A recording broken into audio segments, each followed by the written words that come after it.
చంద్రబాబు నాయుడు గారు కానీ అదేవిధంగా నారా లోకేష్ బాబు గారు కానీ ఉమ్మడి కర్నూలు జిల్లా మీద ప్రత్యేకమైనటువంటి శ్రద్ధ తాగునీరు త్రాగునీరు ప్రాజెక్టు మీద పెడుతూ ఉన్నారు. ఆయన పాదయాత్రలో కూడా కర్నూలు జిల్లాలో ఈ యొక్క బాధలు కష్టాలు ఈ వలసలు అన్ని కూడా ఆయన కూడా ప్రత్యక్షంగా చూశారు. అందుకే ఈవేళ ప్రాధాన్యత ఈ కర్నూలు జిల్లాకి తీసుకోమని చెప్పడం, ఒక ఇరిగేషన్ శాఖ మంత్రిగా కూడా నేను అంటే నంద్యాలైన కర్నూలు జిల్లాకు కూడా నేను ఇన్ఛార్జి మినిస్టర్ గా ఉన్నాను కాబట్టి ఉమ్మడి జిల్లాగా దీని మీద కూడా నేను ప్రత్యేకమైన దృష్టి పెట్టి ఏదైతే మీరు చెప్పినట్టుగా పెండింగ్ ప్రాజెక్ట్స్ ఏవైతే ఉన్నాయి ఇంకా ఆర్థిక పరిస్థితి అనుకూలించేటువంటి పరిస్థితి లేకపోయినప్పటికీ కూడా ఎందుకంటే 19 లక్షల కోట్ల అప్పు ఎత్తి మీద పెట్టి ఇప్పుడే చెప్పాం 18,000 కోట్లు బకాయిలు పెట్టిపోయాడు బిల్లు లేదు. ఇవన్నీ మనం చెల్లించవలసిన పరిస్థితి.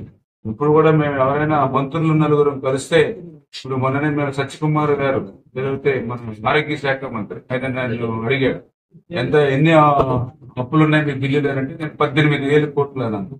అయితే నీ మీద నేను బెటర్ మాకు 6,000 కోట్లే ఉన్నాయని చెప్పి ఈ లోపల అక్కడికి ఒక మంత్రి ఆర్ఎన్ మీద ఉంటే నాది 9,000 కోట్లు అప్పులు ఉన్నాయని చెప్పాడు. అంటే బిల్లులు బకాయి అంటే ఇట్లా మంత్రులు నలుగురు కలిస్తే ఎవరి శాఖ ఎంత బకాయి ఉన్నాయో అంటే అట్లాంటి పరిస్థితి అయింది.